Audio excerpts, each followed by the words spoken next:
Happy Monday morning, and it is a happy Monday morning for two of the three of us.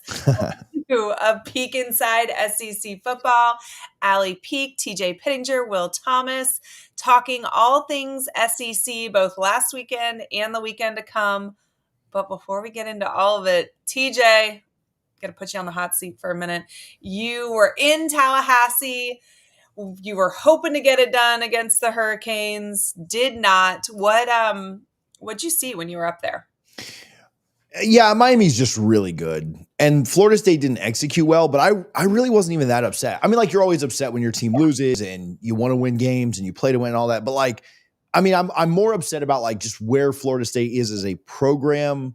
But for the game result or the way it went down, like, I was way more frustrated with the Virginia loss, where I think Florida State just gave it away and played down to an inferior opponent. I mean, Florida State's not as good as Miami, and that sucks to say. Like, I mean, that sucks to admit, but like, nothing in the game surprised me. And maybe things could have gone a little bit differently if you finish on the first drive and don't have to settle for three. If you take away the 3 turnovers, like, the game could have shaken out a little bit differently, and you could have put yourself in a little bit better position to win. They stopped the run better than I thought they would. I think they held Miami to under 100 yards, which was kind of my key. Like, you got to make Beck beat you, and then he did. Like, they were good enough in their second best. They're better running the ball than they are passing, but they were good enough passing the ball. And they're just better. Like, they forced Florida State into some mistakes. FSU they didn't play a great game anyway. It wasn't like, oh, both teams played an A+ and Miami was just better.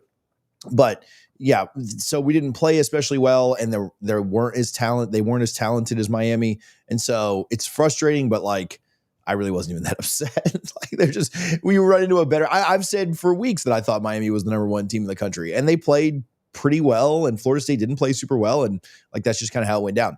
Florida State has the benefit of every game left on the schedule is winnable, but also like the fear of most of the games on the schedule left are losable. And so it just kind of is what it is. You hope you can kind of rebound. They're a 10-point favorite against Pitt this weekend, and if they can come out and play a little bit better against Pitt, they'll probably win that. And then they play a couple of really bad ACC teams after that, so they could be 6-2 going into November, which would be certainly an improvement upon where last year was. And so we'll see. But yeah, I mean, I don't know. I wasn't even that frustrated. I was like, well, Miami's really freaking good, so it is what it is. I feel like it's been a little bit of a roller coaster for Florida State. Probably not the same as it's been for us Florida fans, but you open the season with not a ton of expectations. 2-10 last year, obviously you hoped was the floor, but you didn't really know what you were going to have moving forward and how good they were going to be. And then you come out and you beat Bama.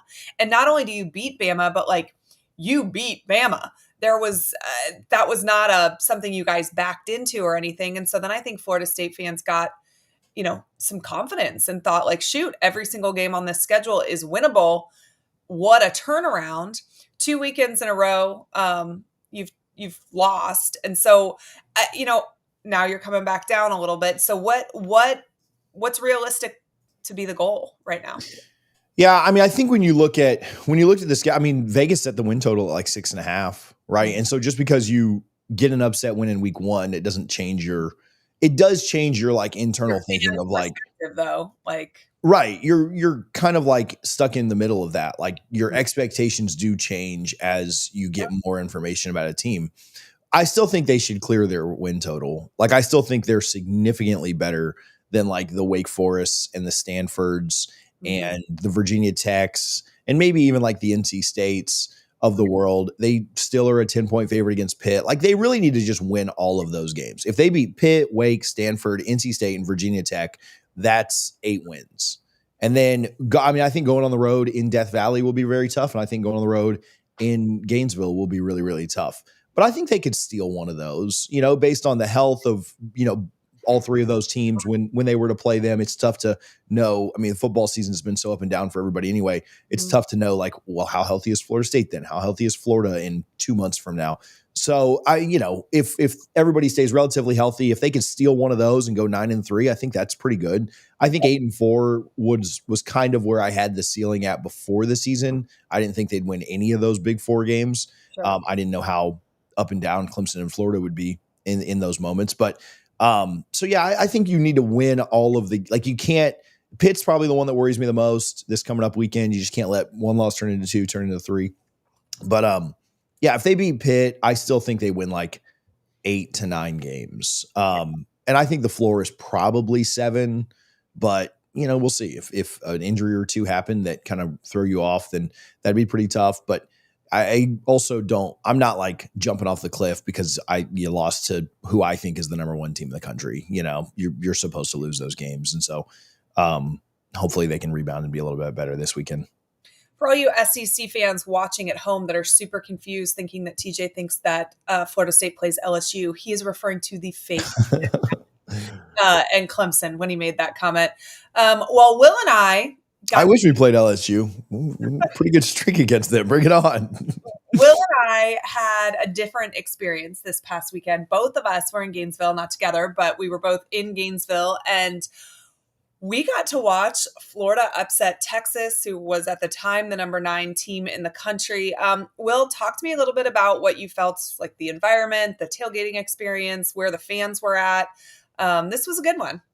Definitely. I mean, tailgating, it almost felt like I got nervous at the tailgate because it felt like there was less energy sort of around me than there normally was. Like, coming into preseason, I feel like this is going to be a party the entire time. This is going to be crazy. I'm outside the stadium, doesn't feel great. And then the second the ball gets kicked off, I just feel it all go, like it just all shows up. And we got a great swamp, which is kind of what I was worried about during the week. Like, do we get a home field advantage for Florida that can actually help them win a game like this? And we did. I mean, that place was absolutely crazy. Every single Texas guy who was in there for the first time went to social media right after and said the exact same thing. Like, this is one of the loudest places. A lot of compliments for the Wi-Fi in there, which is unbelievable. Every time I go there, I'm reminded of how crazy the internet is. Compared to what it was a couple of years ago, too. Yeah, seriously. My brother and I were watching the Vandy Bama game in like 4K the entire time. It was unbelievable. Yeah. But, I mean, that environment was just incredible. The weather made it more fun, honestly. When it was pouring at the end of the first quarter, my brother and I just bought in, and it was a lot of energy when that happened. But, I mean, that crowd was electric. The block punt pop was incredible. Just that whole stadium was so locked in. And for 3.5 hours, you kind of forgot all of the context around this team, and you just got to watch Florida go pull an upset at home in what felt like, what the season should have been like the entire time. Yeah, I agree with you. I felt like tailgating, I don't know, it was kind of what I expected from fans when you start 1-3. I don't think that there was a ton of energy. Now there was a ton of people, which I think is always a credit to the Florida fan base. We show up, win or lose, 15th straight sellout in a row. It was like 90,700 and something was the total. And it did take a while, I felt like, to fill in. I kept looking over at the student section, like, come on guys, let's get in here.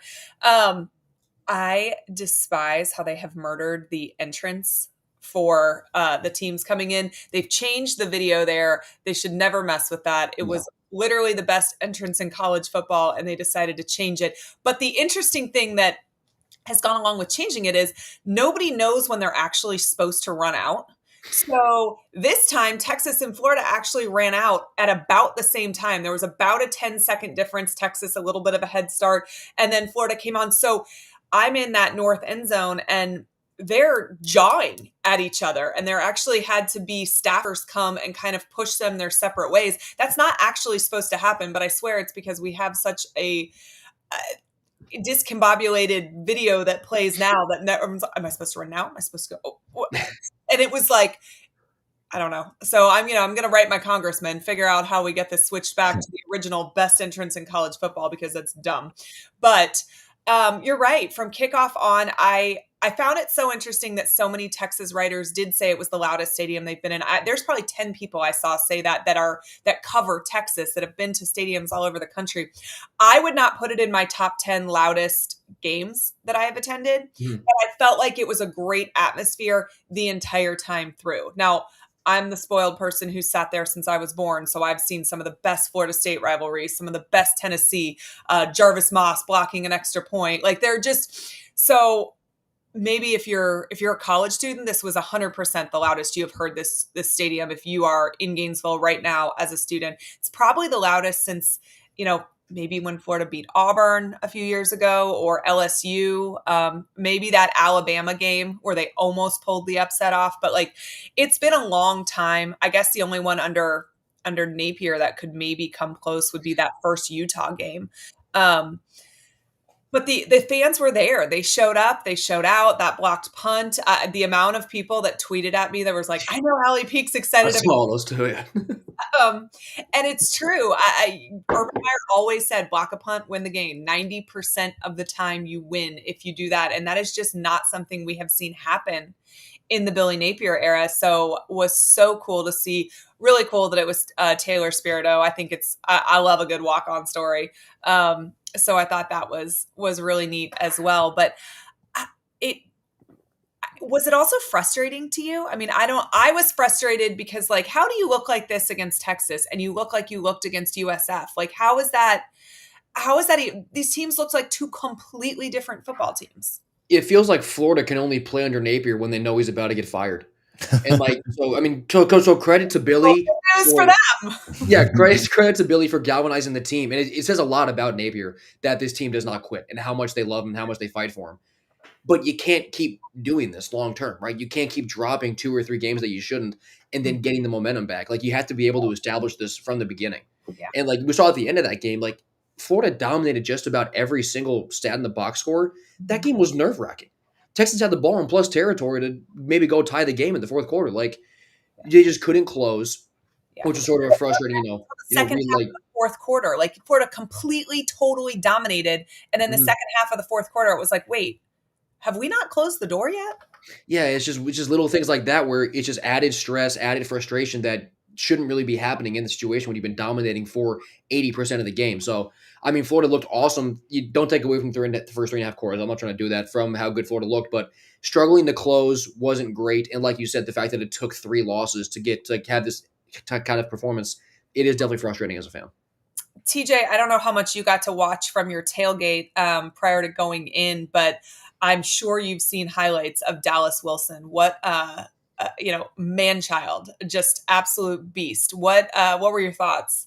Yeah, I mean, talent matters. Like 5 stars are good at football. The one thing that you can't, hate on Napier for, even like the fans that can't stand him the most, is he's brought in good talent. And, I don't know how much, because like in rewatching the game yesterday on my drive home, it did seem like the play calling early was much, much different. So I don't know if he makes a huge difference, in any one of their losses. Maybe USF, would be the one. But man, yeah, like he's incredible. And to pair him to think about, and again, we'll see how things go, through the rest of the year, and then what retention would look like if they made a change. But to think about like him and Vernell there for 2 more years is or just playing together, and is kind of crazy. The talent that they brought in is pretty special, and against a good Texas defense. I know that the kid fell, like I get it, but like the kid fell and then he broke like 4 more tackles. So it's not like it was just a straight shot to the end zone. He's pretty special, and the talent that they've amassed. And I think that's probably what makes Florida fans the most frustrated is like, I know he was hurt specifically, but they've got talent. Like this wasn't a Florida State team that was like 2-10 or something last year where they just didn't have a lot of talent on the team. Like they've had talent and they brought it in, and that maybe, makes you happy for this weekend, but then frustrated for the rest of it. Cause you're like, what the hell have we been doing all year? Like, why is this just now coming out? So if you're a UF fan, I think you're like, I don't want to speak for you guys, but I think you're like, yeah, all right. Yeah, we know this is what we were expecting. This is what we were hyping. Like, what the hell have we been doing? Yeah. Well, Napier even said something in his press conference along the lines of, this is the team I thought I had all year long. And, we know how I feel about Napier in his press conferences, but like, you're in control of that. I understand that coaches don't have uniforms out there and aren't executing, but in year 4, if they aren't executing, that is on you. The talent is there. I do think the play calling was different this game. I would still like it to change even a little bit more, but Florida actually committed to the run game and were patient with it. They fed ball consistently and it paid off. And that's what opened more up. I do think Lagway looked, at least until he went down and then went in the injury tent, he looked healthier than he had previous games. I think the offensive line did their job much better this game than they have the whole rest of the season, which is interesting because Texas might be the strongest front 7. Florida's seen 3 of the top front 7s in the country this year in LSU, Miami, and Texas. And, is Miami or Texas is better? I don't know. If we're judging based off of these 2 performances, then Miami's is better because they were able to contain Florida much better. But I was impressed with this offensive line. They did well against a really formidable opponent. This is kind of the play we were hoping to see out of them all along. Now, still 4 false starts, which not cool, but progress, real progress there. But this is on Napier. Whatever changes he made are changes that he should have made at the beginning of the season. And I get you have Dallas Wilson now, but you can't, like, a true freshman being healthy or not can't be, the linchpin in whether or not your offense looks like a JV football team or, an actual competitor in the SEC. But Will, does this complicate things for you? I think, prior to this game, we were talking about if Florida dropped Texas, then they probably would go to College Station and lose to Texas A&M. And then there was a great chance we'd get a firing after that, before we came back for homecoming, or at the very least in the bye week before the Georgia game. But Florida beat Texas, and 8 wins, which is what we've always been told was the goal for Napier to stay, is still attainable at this moment. So was this galvanizing enough that this team can actually, put something together the rest of the season? I mean, I'll talk about it more when we do the previews, but to me, it does feel like this game at A&M is the hardest game they have left. Because I think going to College Station at night is a little harder than Georgia Neutral Field. So if they find a way to beat the Aggies, all of a sudden you're looking at the rest of these games and saying, we've already done things that are harder than this. Let's just go out there and do it. Now, that is not me saying that they're going to go 9-3. Correct. It feels like their hardest game is what they're playing in 5 days. So it's kind of the same thing. You look like there's no reason that they can't win any game that they're in because of the talent that they have. But because of what we've seen them do, there's no reason they can't lose every game they're in either. Yeah. So I have no idea what to think, and I'm really lost. But it does. I thought Florida was dead in the water for a bowl game. I think maybe that's probably not totally true yet. Now that they've beaten Texas, but I think that this week is going to be very telling because if they go and beat the Aggies in College Station, all of a sudden, you're back from the grave and you've got a lot of winnable games on your schedule. You lose this game, you're back down to earth. Then all of a sudden, Georgia gets harder, Tennessee gets harder, Ole Miss gets harder, FSU gets harder. So This will be a pretty big test this week. I mean, like we said all summer, this is kind of the game that we thought was going to be the landmark. Now it just is for a different reason. Yeah. But it definitely is complicated because I have no idea how good this team really is anymore. TJ, did you see the tweet from Florida's GM, Jacob LaFrance, after the game? This tweet goes out 17 minutes after Florida beats Texas. So at that point, just for context for everybody watching at home, the team is still in the locker room.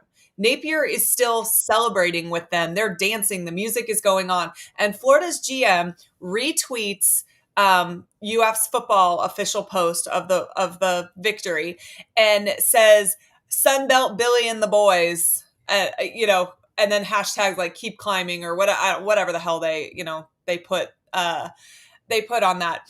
Now, he did end up deleting it after 87 million people retweeted it. And, I think Andy Staples said something about I'll take, what did he say?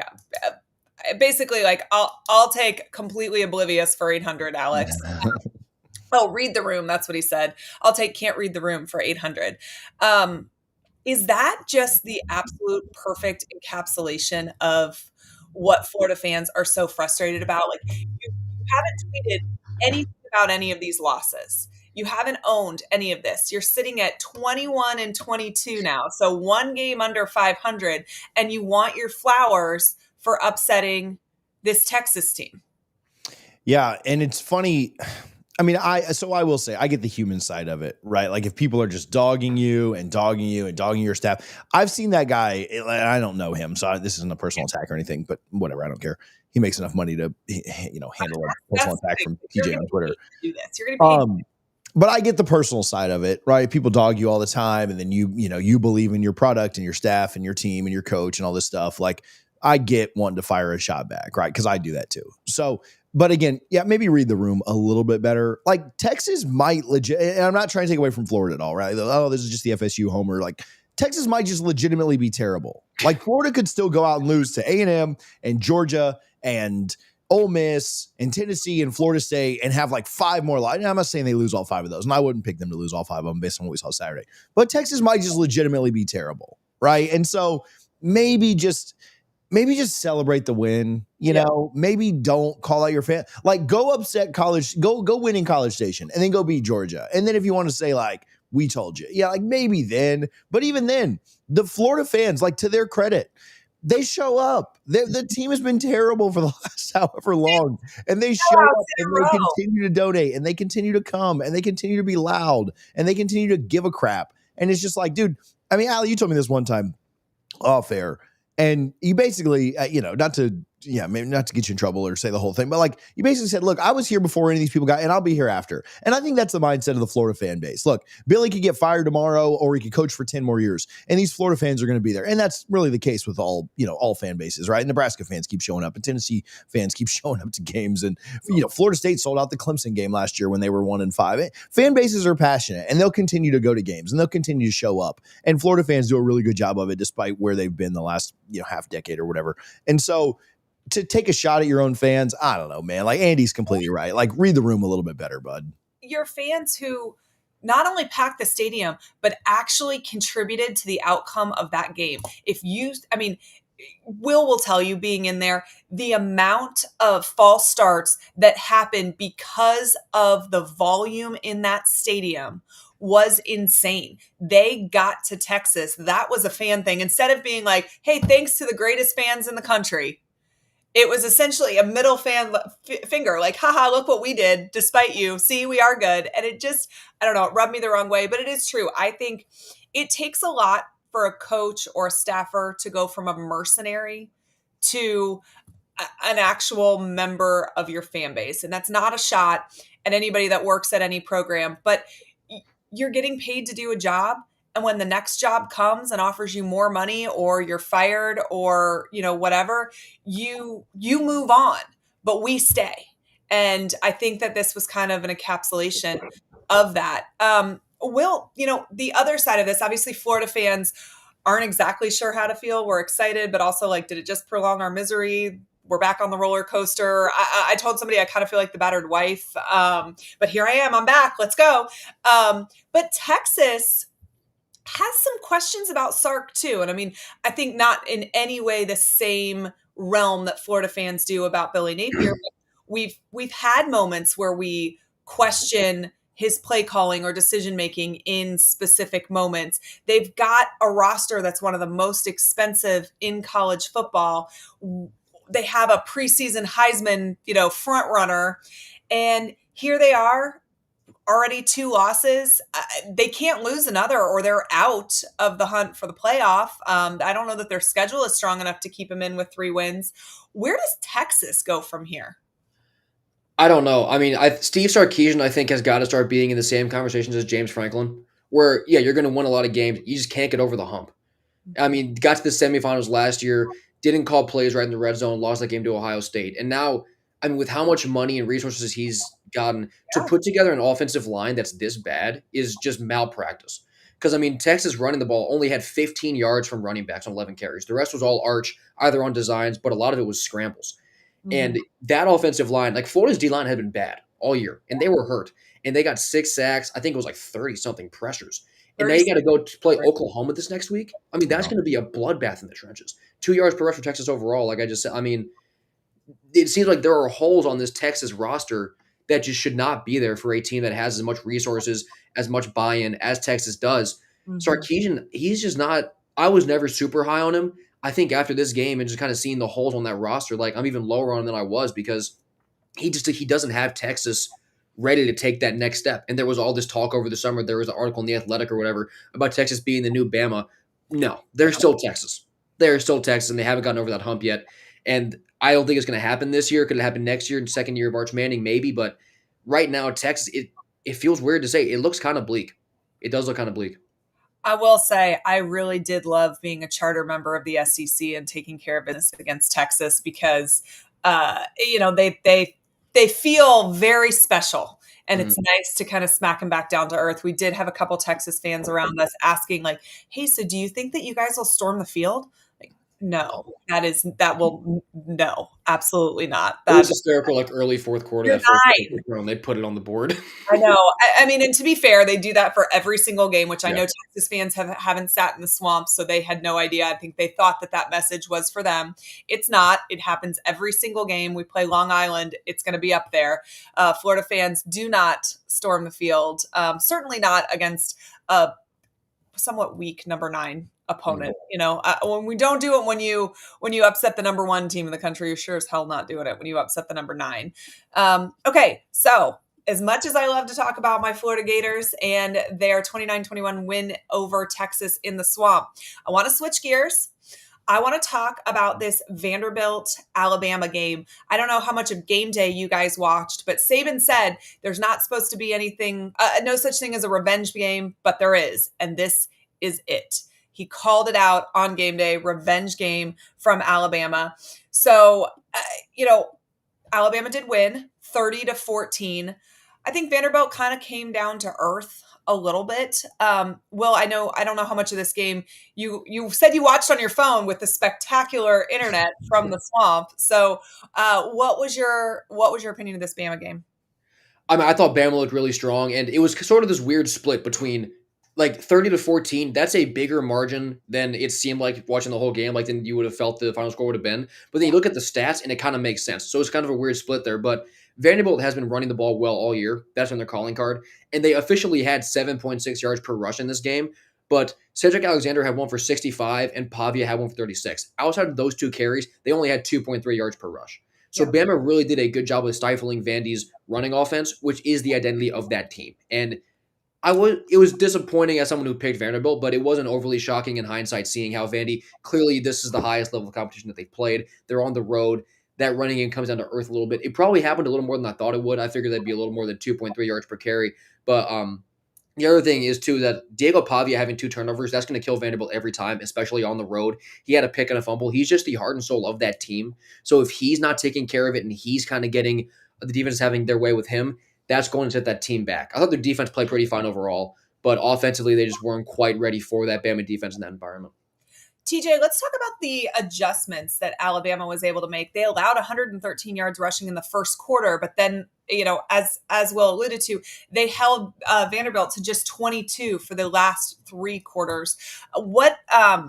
I am always fascinated by teams that make great in-game adjustments because I haven't seen that for my own team the last 5 years. How was Alabama able to adjust so quickly on the fly? Yeah, I mean, I think it's 2-parted, right? Like first, you're very scripted early, and so Vandy was able to get off on some stuff, and that's what they needed to do. They needed to get out to a lead, and they needed to play with that for as long as they could. But then once you, 1, get away from the script on Vandy's side, and 2, when you're Alabama, and it was similar thoughts that I had, with the Florida State, Miami game. Like, take away the run, adjust to that, and say, like, you're not going to beat us running the ball. And if Pavia's arm can beat us, or conversely for the Florida State game, if Beck's arm can beat us, then great. You tip your cap and you say, hey, that's what, you can be better there. And Pavia is capable as a passer, but certainly when you take the legs away, it eliminates a huge element of what they want to do. And so, I mean, again, it's what I wish FSU would have done 2 weeks ago against Virginia, or last week against Virginia. Is like, hey, if they beat you passing the ball, then that's fine. But so, yeah, I mean, I just think that I don't want to say it was like kind of a no-brainer move, but yeah, taking away what they want to do first is huge. And so, I mean, Bama's got the athletes to do that, and then at the same time, one of the best secondaries in the country, and you're playing at home, and your offense is moving it fairly well. So, I mean, kind of I don't want to minimize the adjustment, but kind of a no-brainer thing of like, hey, you're not going to beat us on the ground. And if you can beat us with your arm, then great, good job. But I mean, it was a great move by Alabama. And then again, once Vandy kind of got away from some of the early scripted stuff, their offense was it was harder for them to move. We actually had that on a split screen. So we were watching both the SEC games, yours and theirs. And it felt like, I mean, Vandy looked good early, but it did feel like one of those games, like, I don't know, one of those NCAA tournament games where, you're playing a mid-major or whatever, and it's going to be close for a half, but then the better team just kind of pulls away. So I honestly wasn't really shocked too much of that in that game. All right. So, Will, let's kind of talk a little bit of big picture. So Vanderbilt has had obviously a strong start to the season, kind of come back down to earth with Alabama. What's the ceiling for them the rest of the season? I mean, so they get a bye week coming out here. So that's a pretty good time for them their first loss just come back home, deal with it. Then they get LSU and Missouri at home, and those are both winnable games because Yeah. being at home obviously helps. And those are two SEC teams that I do think are pretty good, but no one's really that great. So I Right. think the ceiling for Vandy, I mean, they can still easily go out there and win 9 games, which is wild to say, but they can still win a lot of games, and they're still technically alive in the conference race because I think everybody's going to beat up on each other. So this Vanderbilt team is still pretty talented, and they believe in each other enough where one loss is not going to fully deter them. So they can still come out here and win a lot of big games against teams that we all thought were going to be like 17-point favorites over them, and who still might be, but Vandy will be able to take those guys down. So they still have a pretty high ceiling. I think 9 wins is on the table. I don't want to say 10 yet because that just feels a little ridiculous. But I mean, 8-9 wins for Vanderbilt, I think, is very possible. That'd be a massive year for Clark Leather to kind of just keep that program building and going in the right direction. TJ, after Alabama lost to Florida State week 1, we said, this is no longer Nick Saban's Alabama. Kalen DeBoer's Alabama does not look like we're used to seeing Florida State dominated in the trenches. And then Alabama has won since then. They are undefeated in the SEC. They beat Georgia. They beat Vanderbilt. So they play Missouri this upcoming weekend, which we'll talk about in a minute. They've got Tennessee, South Carolina, LSU, Oklahoma, and Auburn left in the SEC schedule. LSU and Oklahoma being pretty difficult. I guess Tennessee sitting at 12 potentially, but this is a winnable schedule for Alabama. Is it fair to say that playing Georgia was already the toughest SEC game that they're going to play, or is one of these that they have left surprising? And shoot, is it still Nick Saban's Alabama? Yeah, I mean, so I think they'll be favored in all of these games, but I do think the next stretch, like so they've already had 2 emotional games in a row. Mm-hmm. And so I do wonder, like, can you continue to get up? And if there was ever a team that you'd say, like, they probably can, it would be Bama. But sure, can you get up for all of these? Because you do play some really good, like going on the road to Missouri is not going to be easy. We'll talk about that game in a little bit.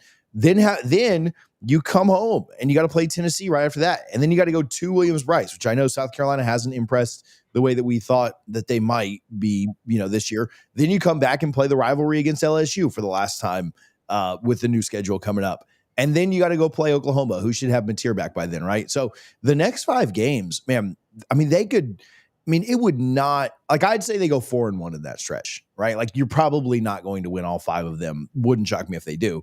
But I mean, you got to avoid going 3-2. Like, you can't trip up twice in that stretch. And I know the game is in, Jordan-Hare at the end of the year. I don't think they lose that one unless things really just kind of go crazy or off the wheels for one of the, or for Bama.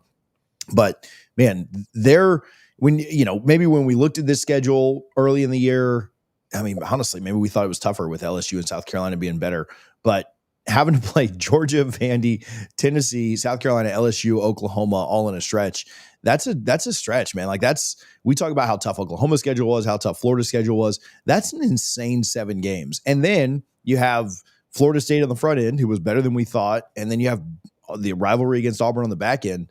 Like, they've got a heck of a schedule this year. And again, we'll talk about the Missouri game in a little bit, but it wouldn't surprise me if there's a landmine or 2 in there. But yeah, I think they're a 10-2 team at worst that's probably going to Atlanta. If this is a 9-3 team, is it a good enough schedule that makes the playoffs this year?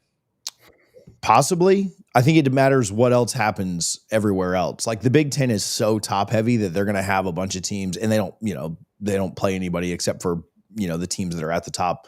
But like, now Penn State's kind of out of it. So that was a play. Everybody had Penn State in the playoff. Not that they couldn't still get there at 10-2, but Penn State's kind of out of it now. USC doesn't look great, right? You've got Indiana, Illinois. We kind of saw what happened, last year when teams got in with just 1 loss or whatever. So there's some, Indiana plays Oregon this weekend, so somebody will pick up a loss there, obviously.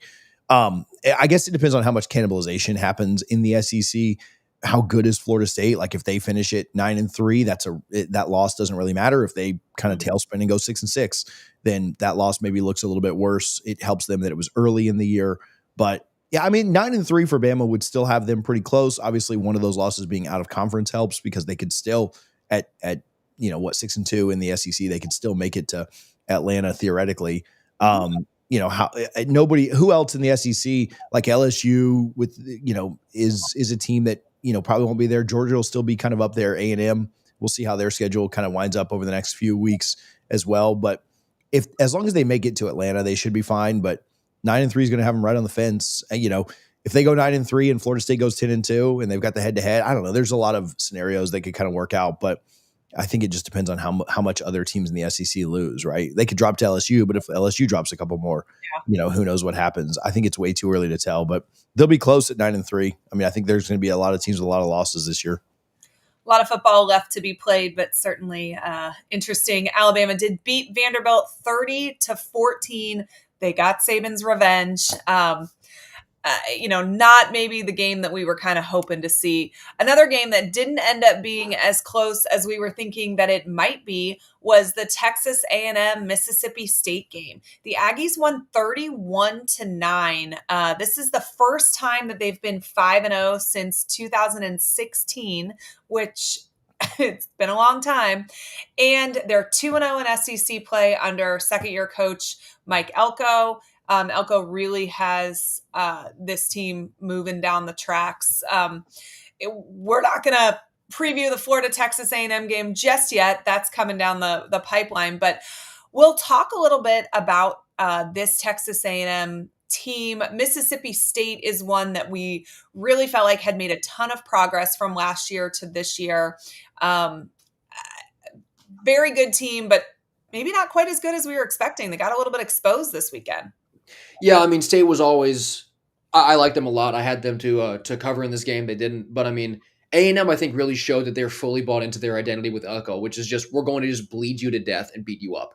I mean, 303 rushing yards to 77 in favor of the Aggies. Held Mississippi State just 1 of 10 on third down. Like they really it was a slow start, but they just leaned on Mississippi State the entire time and was able to pull away. So it really showed just sort of that tough, violent sort of game style that Elko wants to play. And I was pretty impressed with how they were able to, stick with it against a Mississippi State team who maybe they're not, super talented, but they can throw that ball around. And A&M secondary hasn't looked awesome at certain times. So it was very good that they were able to hold the Bulldogs down there.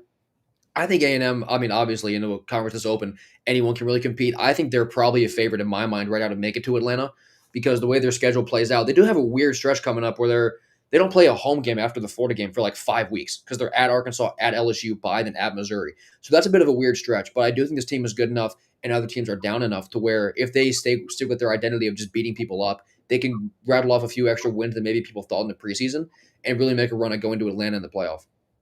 TJ, I think that we've had respect for Texas A&M's lines, but I think that maybe Miami and Texas and even Florida, some of these other teams got a little bit more respect for their trenches in the preseason than Texas A&M. But where would you put Texas A&M's lines in terms of dominance in college football right now? I mean, better than I expected. I really like the offensive line. I worried about the defensive line's depth. And I don't want to listen, Mississippi State was a nice story to start the year, and I don't want to do backflips over, them kind of crushing them. But I mean, they've done a really good job against the Notre Dame front that I really liked and against other teams so far this year. And the way they got up for this game was big, and the way that they just absolutely bullied them. I think they've certainly got a test coming. I know that Florida's defensive line is still banged up and they've got a lot of talent there, but they've got a much bigger test coming this weekend. And, to me, the thing with A&M, just big picture, is they always drop like dumb games, right? Like they get up for the big ones and then they drop dumb ones or whatever. And that's how they end up 8-4 every year. If they beat Florida this weekend, which they're obviously a favorite and they're playing at home and it's a night game and all those things, and they should, as high as Florida is maybe after this Texas win, they still should beat them. Like A&M's looked much the better team than Texas has through the first month and a half of the season. But if they beat Florida, then I think you really are looking at them as like, okay, they take the big game seriously. They take the little game seriously. They take the more even matchups. Like they look different this year. And so they've got to capitalize. They've got to make plays and go out and win the game. We can conjecture all we want about it, but they do look a little more focused. They look a little more Elko-ish this year than they did last year, which makes sense because it's not year one anymore. But yeah, they've been impressive and the trenches have been better than I expected. Especially the depth on the defensive line, which was my biggest question, certainly in that Notre Dame game that they had early in the year, but since then as well. Let's talk a little bit about Mississippi State. They were this brand new shiny toy. They almost won the weekend before. They came into this game with high hopes, but this was actually their 14th straight SEC loss dating back to 2023. So that's obviously a frustrating trend, despite honestly looking pretty good at points this season. If you're Mississippi State, where do you go from here, and what's the ceiling on this season? I mean, I think you just sort of have to recalibrate your expectations, right? Because you're going 4-0 and you're looking at the rest of the league, looking how open it is, and you're like, okay, maybe we can compete. You probably can't. So you kind of need to recalibrate that and just sort of come back down to earth and say, what can we do to be better next week, or just tomorrow, or just in an hour from now? Just keep building and keep trying to pick this program up, because, I mean, this program, after what happened with Mike Leach, I mean, just a horrible situation for everybody, and the program's still like trying to come back up from that. So ceiling, I mean, looking at their schedule, I had them losing every conference game this year. I'll probably adjust that. They can probably just get like 2 of these. I mean, maybe 2, maybe just 1, but you just kind of have to pick up one good win in conference to really sort of build yourself off of and keep going. I think Jeff Levy's doing a great job, but it's clear that this year they can still be plucky. They can still be pretty good in certain spots, but Yeah. sort of have to recalibrate your expectations for Mississippi State and just kind of know that this is still a program that's very much a work in progress. They have some certain pieces, but they're not quite ready to really compete at a high level yet. All right. Well, I have high hopes for Mississippi State. I will be out here rooting for them because I like a plucky story. Okay. That was all of the recaps for the weekend. Lots of exciting SEC football happened, but now we can focus on the upcoming games ahead. There's a lot of good matchups. We've alluded to this Florida Texas A&M game enough. Let's talk about it. This is happening at night in College Station. Last week, Texas A&M had the 5th largest attendance that they ever have. It was 108 plus. I would assume that it's going to be even more packed this weekend. Really big game. Texas A&M is favored. Will, how do you see this playing out? You and I, in previews this summer and going into this season, we both highlighted this as what we referred to as a bellwether game. Elko has been at Texas A&M less time than Florida has. He's recruited at what we would consider a similar clip. There was a lot of attrition before he got to Texas A&M. So, he's had a shorter period of time to build than Billy Napier has. And so it's kind of a nice measuring stick. How does Florida stack up this weekend? I think defensively, I like Florida's defense against Marcel Reed a lot, because I like the idea of Marcel Reed, but he has not really been a consistent passer yet. He's been good with his legs, but his completion rate has not been great. They've really just been able to rely on explosives throwing the ball around. But I do think that the Aggies running backs are going to be able to cause some damage, because A&M has a similar caliber of back to Texas. Their O-line is going to be a lot better. So Florida really needs to limit A&M's run game and keep them behind the sticks because of A&M's bad success rate on passing downs. They'll hit some explosives, you would think, with Craver and Concepcion, because against Texas, there were a lot of open Texas receivers downfield against that Florida secondary. Arch just missed them because of the pressure and because of maybe just missing throws. I'm not sure they can really afford to have that happen again, because Marcel Reed, like I just said, he'll miss some, but all it takes is one big shot at home to really flip a game. Yeah. And I'm wondering if Florida's offense really did turn a corner over the bye week, because I doubt it's not a total fluke to look that good against a defense that's as good as Texas. But is that performance really repeatable, especially in College Station? And is Lagway still going to only have one leg? Like, he really couldn't run for 3/4 of that Texas game. Now, to a certain degree, I wonder if that actually helped him, because it kept him in the pocket. He didn't roll out sooner than he had to. But you still want your quarterback to have both of his feet, right? So we'll see how just how healthy he is. And like I said, this game I do think is the hardest one left for Florida on their schedule. So if you go win this game, all of a sudden you look at the rest of your schedule with opportunity. You lose this game and you wonder, okay, we got a potentially bad Texas team at home. We won that, but what are we really? So this game really is big. I like Florida defensively against Reed. They just need to be able to stop that run. And for their offense, just keep throwing the ball to Dallas Wilson. Stop throwing it to Hayden Hansen. Let Jaden Ball get 100 yards again and just really kind of let them stay in that flow. TJ, do you think that Florida's offensive line did something different this past week? They looked like a different unit. Is that something that is sustainable? Will's right. Texas has a really good front seven. That was something that we had highlighted as a concern moving into this week. And they just overperformed what they had the rest of the season, and maybe potentially played where we expected that they would at the beginning of the season. Was that sustainable change, or, was that a home crowd and a week off to rest and just some good fortune?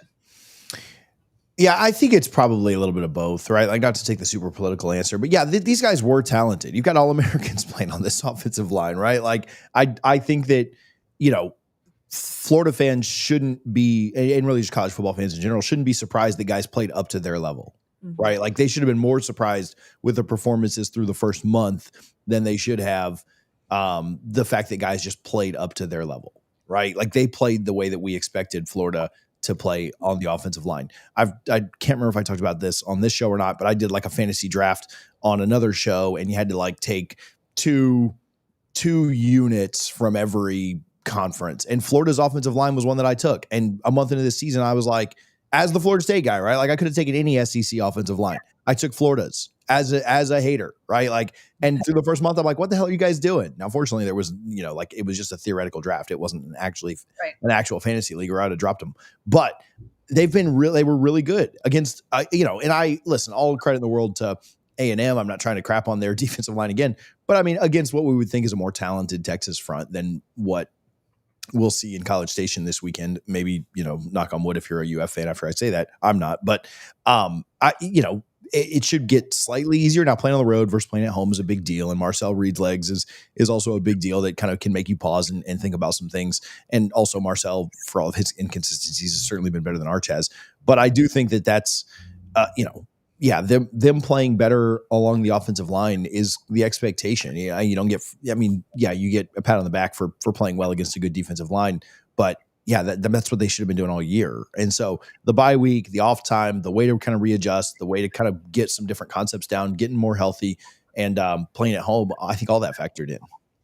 Do you think that Will is onto something? I don't know how much they showed on TV, and we were both in the stands, but DJ Lagway went to the medical tent for what I assume is that re-aggravating that calf injury, unless it's a different injury. And at certain points, we weren't sure if he was actually going to come back out. He did, but I think you could tell he was playing on one leg. But I almost, I think back to some of those games where he did play on one leg and he made the magic happen. Is there something to be said for the fact that this injury is kind of keeping him in the pocket? And, we can say keeping him one-dimensional, but like forcing him to not try and make it happen with his legs and let it happen with his arm instead. I mean, I think for somebody who missed all the practice time that he did, and though his legs are a weapon when he's fully healthy, though I don't know if we've ever seen him fully healthy, it does eliminate it eliminates some of the thinking, right? Like the idea of like, no, I've just got to stand here and make this happen, right? Like, I've got to be a passer, which he's very capable. He's got a great arm and got great talent on the outside too. Like, it does eliminate, if you want to take the ultra positive approach, it does eliminate him having to think, okay, can I take off here? Am I getting through my reads too? No, it's just sit back there and throw the ball, right? Like, be a quarterback and throw the ball. And I do think that that's somewhat positive. I also think that the longer the injury goes on, the longer the strain or just the uncomfortability goes on, you're putting that on tape multiple times. Defenses can kind of know how to attack you and how to kind of get after you and bring different types of pressures. So I do think it's a mixed bag of good and bad. But I think the ultra positive approach is, it takes away some of the thinking that he has to do from that perspective. But it also, again, can be negative. Like, it limits some of what Florida can do offensively. It puts more film out for other coaches and defensive guys like Elko to, go out there and maybe attack Florida a little bit differently. So I think there's pros and cons for it. I think, guys like Elko and Kirby are looking at it and saying, yeah, we'll take a guy that's hobbled with one leg and see how we can kind of get after it. But I think there's probably pros and cons for it on both sides. Certainly you'd rather him be fully healthy and be able to use his legs if you could, but I don't think that's realistic for the rest of the year. All right. Well, if Florida wins, what went right? They were able to limit Reuben Owens in that A&M run game because, the passing game for A&M, it can be explosive, but if you're forcing them into, 2nd and 15, 3rd and 8s, you let Jaden Woods and Tyreek Sapp really pin their ears back, that whole defensive line who looked really, really good this past week. You can let him go get after Reed. And you obviously have to also limit his ability to improv because we saw Arch improv. I think Reed's probably just a little bit quicker, a little more agile than Arch is a little harder to grab onto and take down. So his legs are going to be a super big threat. So Florida's defense, if they're able to limit the running backs and Reed in the running game, that's going to really put a wrench in the plan for A&M's offense, really take away their identity, and you're going to make it easier for Florida's offense to keep up in what should be a really hostile environment. All right, TJ, if Texas A&M wins, what went right for them? Yeah, they were able to run the ball, like not to go converse like of what Will said, but like just the exact opposite. Like they're, you know, I mean, so much is put on Arch's shoulders, and we have big questions about where Texas is and what they're doing and everything else. But I do think, I think that is what A&M wants to do. I think they're able to limit the explosive stuff that Florida did early in this game to take a lead. And, again, like they did against Texas. And so I think they're able to kind of control the game, lean on the crowd, run the ball effectively, and that will open things up for Reed. And honestly, that's kind of what I expect to happen. But I don't know, this college football season is so stupid that, you can expect anything and who knows what the hell's going to happen. When TJ says stupid, what he actually means is awesome. Yeah. All right, well, give me your score prediction. I really want to buy Florida, obviously, but I'm not sure I can really do it and assume that we're able to, carry over a performance, do it back to back on the road in an environment like this against who I think is probably one of the favorites in the SEC. TJ brought it up earlier. This could be one of those games that A&M just drops, given their track record, but I do think it'll be close. I've probably got A&M by like a field goal. Now, that is very subject to change, but I probably like the Aggies to win this game by like just about 6 points, 3 or 6 points. All right, TJ, what you got? Yeah, I do think that Florida comes back down to earth a little bit. I think that going on the road is tough. But man, they've shown, that when their back is up against the wall, they really do play well. I think I like A&M by about a touchdown here. I think that Florida keeps it pretty competitive. A lot of questions about Florida still exist, and maybe even more questions about Texas exist after Florida's win against them. If they can go on the road and beat A&M, I'll kind of start to buy in and believe, and in Florida having a really turnaround year just like last year. But I do think that I'm being a hater, but I think I'm a bigger doubter in Texas than I am a believer in Florida just yet. And I think A&M's really good, and I think playing on the road is going to be tough for UF. So I don't know, 31-24 Texas. I think Florida does well enough, but I do think that playing on the road is going to be a tall ask this week. So I wrote down 24-17 Texas A&M. I will say, I've been to College Station.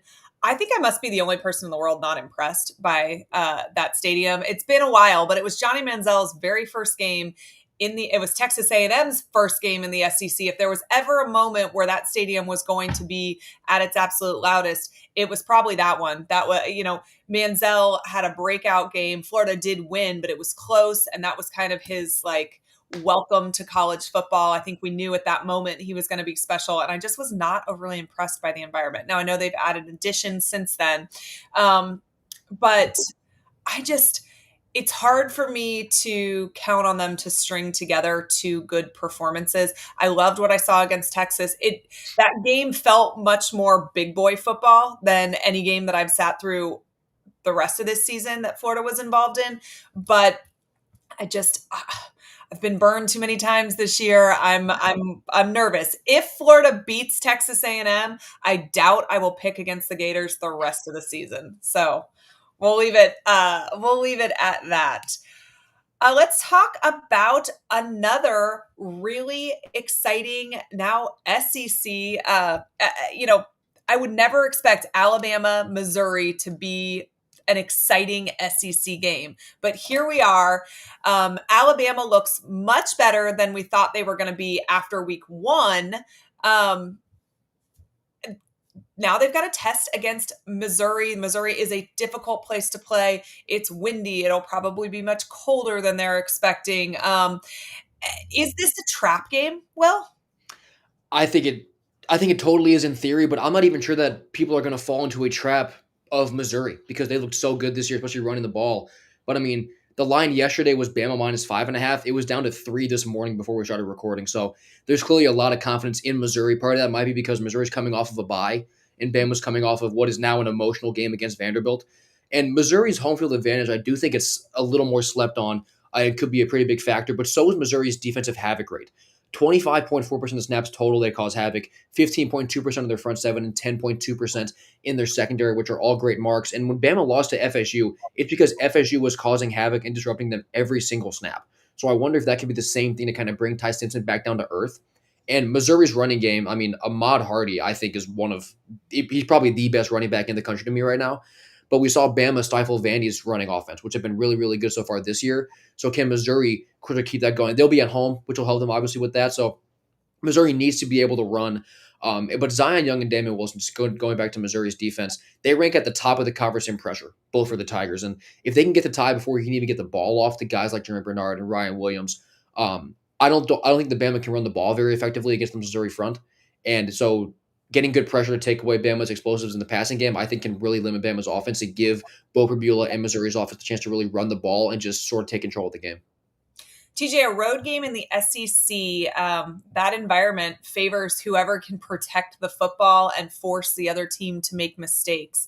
If you're Alabama, what are your keys to victory here? Well, they've been good protecting the ball so far, right? And, that has to be at the top of the list. But I also think like weathering the storm. Well, they've done a good job of that, outside of, week one in Tallahassee. They've done a good job of, when adversity has struck, they've responded fairly well. And, Bama would like to play with a lead in this thing, but it wouldn't surprise. I mean, Bo Prabula has maybe been there's been a lot of impressive play in the SEC, but just what he has done relative to expectations, he's been really, really good. And so it's such a different, I know Hardy's there, but like such a different, style of attack that you may see than what you saw last week against Vandy. And so I do think that kind of weathering the storm early, it wouldn't surprise me. I mean, teams get up for Bama no matter what, right? Mm-hmm. It's Alabama, and it's easy to get up for Bama. If you're Bama, is it easy to get up for now the third week in a row for a big time matchup? I know that's weird saying that, maybe from a 30,000 foot view, the fact that they had Vandy last week, but they did have that game circled, and maybe the first time in their history they've had a game against Vandy circled. Can you get up 3 weeks in a row? It wouldn't surprise me at all if Missouri got out to a lead in this thing, and that's where Bama has to just play within themselves. They are the more talented team, not to discredit Missouri at all, but they should be able to weather a storm and fight back. But you can't let mistakes creep in because you do kind of get desperate. And so they made mistakes after Florida State took a lead, and they weren't detrimental like turnovers, but they were dropping passes. They didn't do a good job of protecting Simpson, and they had him, running for his life at times, and he's a capable runner and he's effective. And, Florida State didn't get a lot of sacks or anything like that. But if they go down early, which wouldn't surprise me at all playing on the road and with how jacked I think Missouri will be, I think it's a question of how can they keep their composure, because they didn't do that in week one. They have done that since then. That's a big question for me looking at this one. This is an early kick. Will, does that favor Missouri and that home crowd? Is it? I always feel like teams don't play as well when they kick off early. I think it definitely is going to affect that atmosphere, right? Because let's say Florida, Texas was at noon. I don't think it would have been near as loud until the second half. We saw it a few weeks ago, too, when Texas Tech went up to Utah. That was a 10 a.m. local kick. And that Utah home field environment, which is normally like incredible at Rice Eccles, it wasn't really there. And Utah looked kind of slow. So I definitely think that the early kickoff will affect that crowd, but it'll affect Bama too, right? And especially with a team who wants to come out, throwing the ball around, slinging it around, really be electric, it could hurt them as well. So the early kick, it'll obviously have its effect. I don't think you'll see it really, decide the game. I don't think you really see it have that much of an impact to where there's like a touchdown swing because of something we can point to as, oh, they look slow, they look tired, they're not ready yet. But it will definitely affect the environment, at least in the first half, I think. All right, TJ, Alabama's favored by 3.5. The over-under is 55.5 points. Give me your score prediction on this one. I think I'm going to pull the upset here. I think Missouri is going to find a way to get it done. That seems so stupid based on what we've seen from Alabama the last 5 or 6 weeks. But I'll say that it's tough for them to get up one more time and the home crowd gets it done. So I'll buck the trend. 28-27 Missouri. Okay. And what you got, Will? I'm also going upset. I think Missouri is going to be able to just lean on them running the ball, which is crazy to say about Bama. But, I mean, this running game is really good, and I do believe that Missouri's pass rushers are going to have a field day. Despite how good I think Bama's O-line can play, this Missouri pass rush is something different. So I'll go be a little different than TJ. I'll go 27-21 Missouri. All right, I am gonna pick against you, suckers. I am Oh gonna wow, going with Bama. Whoa, what a Alabama gets it done. you What don't a get any pick. flowers for this. 28. Listen, I just love when I get to go against you all because then there's a distinct winner or loser. A lot of times we've just all been losers together. So hopefully you two will be the losers. But I have 31-28 Alabama. I actually think this will be a sneaky good game to watch. And I like that it's early because I can stack my entire day. All right, let's talk about another game that I am actually really excited about because we are not politically correct on the show at all. We can call it the Red River Shootout. This is a game that well before Texas and Oklahoma joined the SEC, I watched every single year. More often than not, it was game day. It's such a cool atmosphere and environment. Never liked that it started so early, but this one is, I think, particularly interesting this year. I think that Oklahoma is very good. I think their trenches are incredible, but they are missing John Mateer at the moment, recovering from thumb surgery.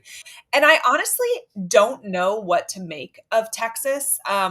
Going into last week's game, I thought, okay, their defense is incredibly good. Their offense is just struggling. This is going to be, I thought the game was going to be far more low scoring than it was the Florida Texas game.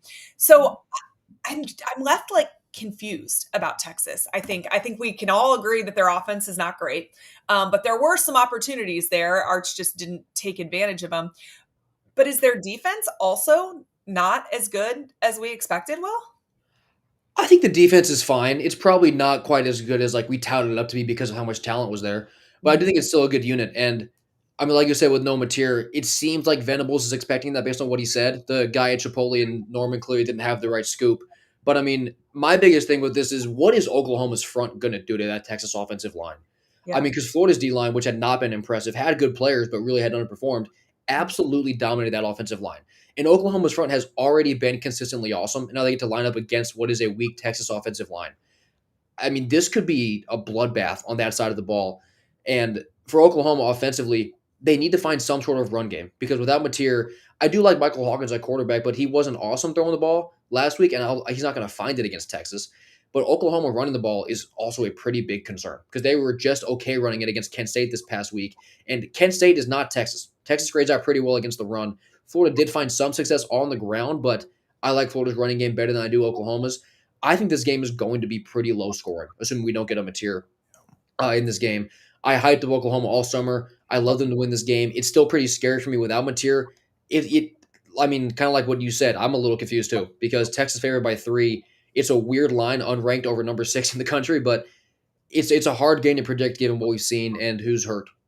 It was such a wild fall for them, 9 to unranked as well. I guess maybe that tells you what pollsters think of Florida more than even what they think of Texas. But TJ, you watched the Florida Texas game.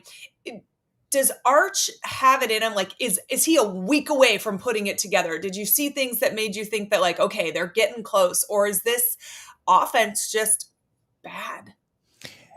Yeah, I mean, he could be, but not against Brent Venables. Like, that's maybe the problem is, but they've had get right games, right? Like, they flexed over Sam Houston State and they got to play a bunch of schools of the deaf and the blind, right? Like, that's, like, they're not going to do it this week. Like, this isn't the week that you're going to be like, there goes 38 points from Texas offense against an SEC opponent. Like, there we go. Like, we're back. That would be, I mean, maybe if I say it's not going to happen enough, it does happen just so I can be wrong. But I don't see it this week. And yeah, I mean, he's missing wide open guys. Like, not to discredit Florida at all, but if he just hits a couple of those guys, they have a chance to go in and win. And it could change the entire trajectory of the game. So I don't know, man. Like, I don't think that he's doing it this week. And I don't know if it happens this season. I don't even have their schedule up in front of me, but they still got to go to Athens. They still have tough games on here. And fortunately for them, they're playing most likely right without Mateer. I don't have the latest, but if Mateer was in this game, like, I'd pick Oklahoma and not even think twice about it. Like, they're just an absolute wreck. And again, I'm not trying to take anything from Florida, but the one thing I counted on was like, they won't give up a lot of points to Florida and it'll be close for both teams and they'll find, they were dreadful on defense. And I mean, it almost gives you some confidence that even maybe Haskins could put some points on them, though he's nowhere near, what Lagway is and they don't have the weapons that Florida has either. But they'll be good in the trenches. They'll find ways. They'll try and run the ball. So I don't know, man. I don't have a lot of faith in Texas right now. I mean, they could win this game because of who they're playing at quarterback if that's the way it goes down. But yeah, I don't think that this is the week that he just all of a sudden finds it. Certainly not against Oklahoma. What is the one key to victory for Oklahoma? Well, I do think it's just running the ball with both, their running backs and also with Hawkins because, I mean, Jaden Ott coming over from Cal, he's been non-existent. He finally got some run against Kent State and did just okay. Oklahoma's got enough decent runners to put together a solid attack, right? I mean, they don't have a Jaden Ball back there. Their offensive line isn't the same, but they have enough options to where I think they could try and just chip away, just like 4 yards per carry, be willing to put yourself into 3rd and 2s, 3rd and 3s all day, but just keep converting them. They have to be able to run, and obviously that pass rush needs to keep doing what they're doing because they got 10 sacks against Auburn. I mean, I think realistically, it's wild to say they could get 8 sacks on Texas, and that would just totally change that game. You beat up Arch a little bit. You don't let him throw down to those receivers. Could really change that whole game. So you think there's a chance Oklahoma's getting more sacks than Florida got last week? That is definitely interesting. TJ, if Texas wins, it's because they did what? I think their defense has to play better. Like, I know that we focus so much on Arch and what he's able to do. I think we kind of know what he is at this point. And that doesn't mean he can't be better through the end of the year or next year potentially. But I think it's their defense. I think they have to play better because, again, that was the one thing I expected in this matchup. I didn't think that Arch was going to go out and light Florida's defense up. Florida's defense has been way too good this year. But I did think it would be low scoring and they would limit what has been a very bad Florida offense through the first month of the season. That didn't happen, right? And went the complete opposite way. They've got to be better against Oklahoma's offense, and they've got to keep this game in the high teens, low 20s.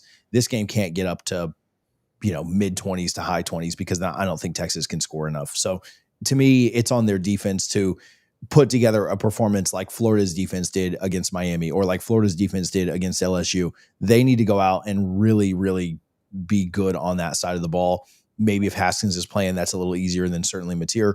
But I think we know what Arch is. I think it's on the defense to go out and win a game. All right, well, give me your score prediction in the Red River Shootout. It's not going to be a shootout this year. I mean, I was looking at it was 42.5 is the total for this game. If you had said that preseason, I would have asked you what you were drinking. But I mean, I think I like Oklahoma enough on that defensive line. Really, I think that's going to be the matchup that really decides the game. I'll go like 21-14 Oklahoma in the most boring Red River of all time. TJ? Yeah, I'll ride with Oklahoma too. I don't, maybe it's just too much recency bias, but what was yours, Will? I don't want to pick the same thing. I said 21-14. Yeah, I'll go even uglier. 17-13 Oklahoma. This is incredibly ugly, but doesn't bother me, man. I put like 4 games on at once, so I'll just watch the points in a Big 12 game or something while this is on at the same time. I actually went even uglier than you. I wrote down 17-10 Oklahoma. I do think that points will be at so the over will hit. Yeah, if you're betting on this thing, the over is going to hit since we all just picked games in the teens. It'll go to triple overtime and we'll all get screwed. Well, there are lots of fun ones. And sometimes when the weekends happen where you literally don't know what's going to happen, that's when the most fun is had. So I'm excited to see these games this weekend. Fingers crossed for my Gators. I'm not 100% sure what I'm crossing my fingers for, because am I wanting this roller coaster to end or am I willing to take another lap on it? I'm unclear at the moment. But all right, guys, y'all have a great week. We'll tell everybody where they can find you and listen to your work outside of your time on A Peek Inside SEC Football. Yeah, I'm on Twitter at WThomasSports and just about everywhere else, YouTube and podcasts, Tailgate Talk SEC, talking through every game every week. And of course, we see you every Wednesday previewing on A Peek Inside Gators Football. TJ, let everybody know where they can listen to you and argue with you. Yeah, so I do a national show called College Football Addiction. It's linked in the description. And then on Twitter, it's just down there at the bottom of the screen, TJ_Pittinger. All right, guys, make sure if you are watching this that you are subscribed to A Peek Inside SEC Football. We will be back next week, and hopefully we have another great weekend of games. We'll see you guys real soon.